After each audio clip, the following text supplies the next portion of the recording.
नमस्कार, आपण पाहत आहे भांडाफोड न्यूज. एका दमात भ्रष्टाचारी कोमात.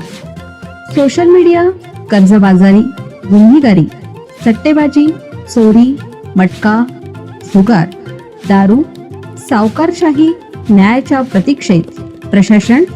भांडाफोड न्यूज. एका दमात भ्रष्टाचारी कोमात. बसमधून शिक्षिकेचे 13 तोळे दागिने लंपास.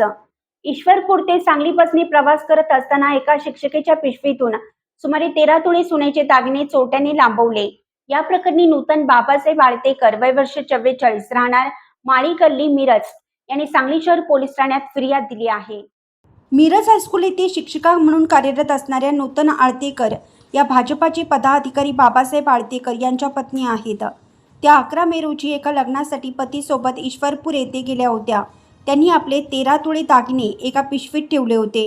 13 मे रोजी लग्न सोहळा आटोपल्यानंतर त्या वडील, मुलगा आणि पतीसह ईश्वरपूर बसस्थानकावरून सांगलीच्या बसमध्ये क्रमांक MH 14 BT 3069 बसल्या. गर्दी असल्याने सुरुवातीला त्यांना उभे राहून प्रवास करावा लागला. आष्टा येथे त्यांना बसमध्ये जागा मिळाली. सायंकाळी 7:30 वाजण्याच्या सुमारास बस सांगली बस स्थानकावर पोहोचली. बसमधून उतरत असताना त्यांना आपली पिशवी कोणीतरी ओढल्याचं लक्षात आलं. पिशवी तपासली असता ती वरून फाटलेली दिसली.